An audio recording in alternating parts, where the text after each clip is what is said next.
Greetings, my friends. I briefly touched upon this topic months ago when it first came out. Now I'm going to go much more in depth into it.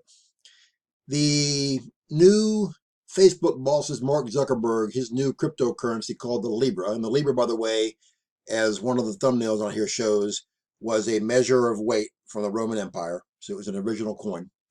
And we know that the beast of Revelation will be from the Roman Empire. And the beast from Revelation, the Antichrist, who is from the Roman Empire by birth, is here right now living in the United States. I'm convinced of that. I've talked about it many times. And we're going to go into this a little bit more in depth. Forbes magazine publisher, Steve Forbes, sent an open letter to Mark Zuckerberg, Facebook's boss, and said, you should change the name of your new cryptocurrency from the Libra to the Mark. Now, obviously, people will say that his first name is Mark Zuckerberg. That's irrelevant because if the Antichrist uses his currency, whatever its name is, either the Libra, which is an original Roman Empire coin, which would work, or the Mark, which would work, it would still be the mark of the beast. And here's why.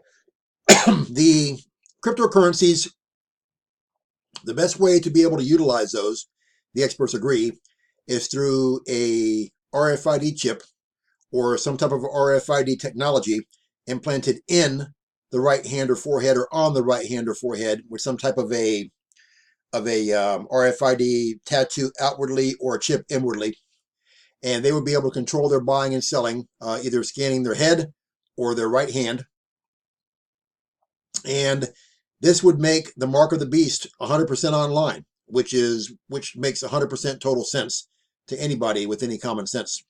So whether Zuckerberg changes the name or not, this still could very well be the mark of the beast. And I've told you many times that I believe that Zuckerberg and his Facebook are going to play a huge role in the end times, along with many other major internet players. And I'm being shown, proved right more and more every day for what we see in the news.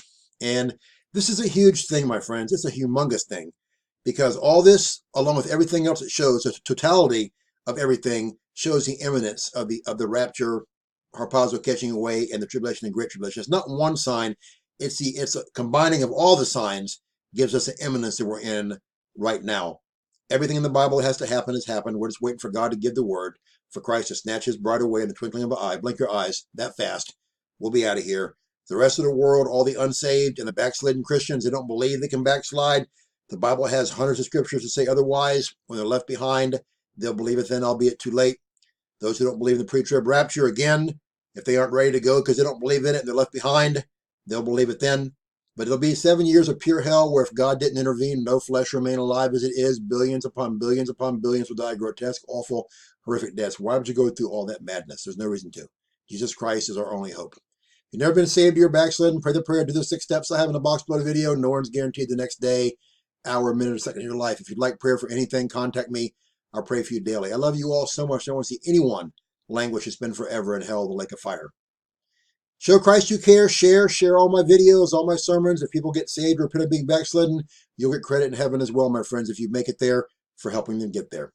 Love you all so much, and look up, true Christians. Our redemption draweth nigh. We fly soon. May God bless you. Share, have your friends share, and share again. Take care. Love you.